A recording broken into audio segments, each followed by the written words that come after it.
Hey, I'm Susan. I'm a 31-year-old farmer from central Queensland. I feel like I live a pretty average life, but until you find out what I'm training for, you might think differently. I didn't grow up racing. I started racing motocross as a senior. My sponsors list, I used to put mum and dad so it wasn't blank. Then I decided to tick off the Finke Desert Race off my bucket list. It's a 226 kilometer race throughout the desert. All I wanted to do was get there and back. When I finished for the first time, I said, I am never doing this again. And this year, it's my 4th year. Last year, I went all in, gave it my everything. And somehow... Do you know what number you placed? Third. Ah. Then my tire exploded on day 2.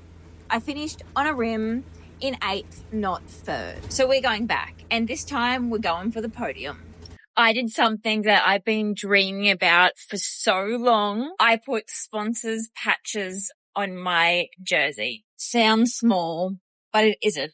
For years, I've watched other riders turn up with sponsors and all over their bikes and gear, people backing them, and I wanted that so bad, and it finally just got real. Now, I was not an overnight success. That did not happen fast. It definitely didn't happen in the way that I imagined it would. I honestly thought that it probably would never happen, but here we are. I just kept racing. I kept up showing for myself. I kept on dreaming. I stayed in my own lane. Sometimes I felt embarrassing and it felt like it was so far away, but dreams don't come with a timeline. Sometimes they take longer than you think they should. Sometimes you have to earn them in the way that you didn't expect it.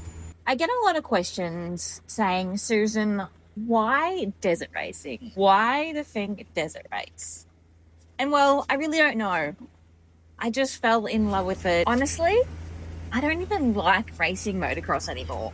I have the most hugest fear of jumping, and people are like, that's so wild, Susan, because you're going twice as fast, but you don't like being off the ground jumping. Maybe it's because it's just a challenge. I think you go around the same track constantly, and the track does change, but it doesn't. But desert racing, the track is so different. The track is pretty unpredictable. You can sort of predict what's going to happen on a motocross track, but out here, you don't know what is out there. Wildlife, big rocks. Like, you do not know.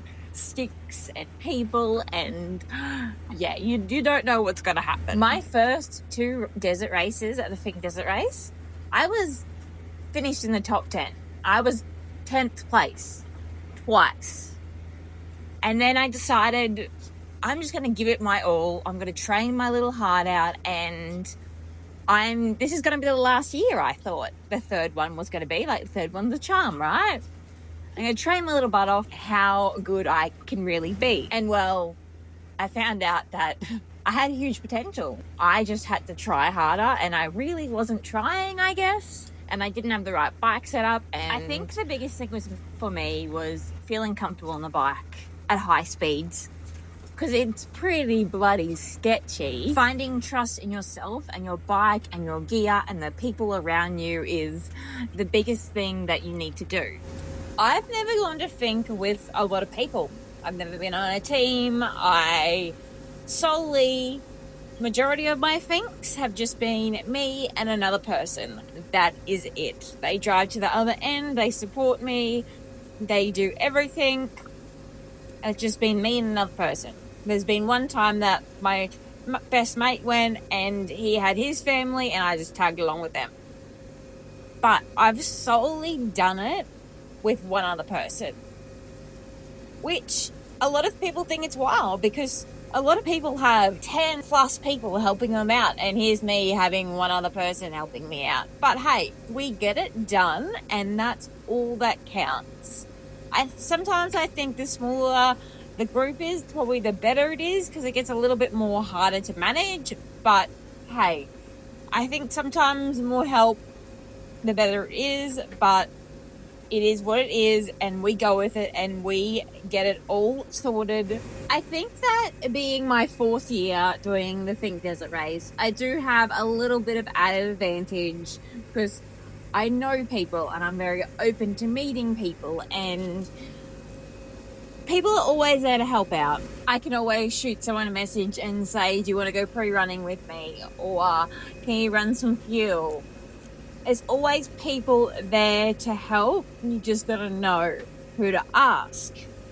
And I think that's my advantage, I guess. I know a lot of people. I've done a lot of cool things. I've met some cool people, I would say. I've done a lot of skill visits with people and just knowing everyone, and it all sort of just adds up. And I'm totally grateful for the people I know and the connections that I have.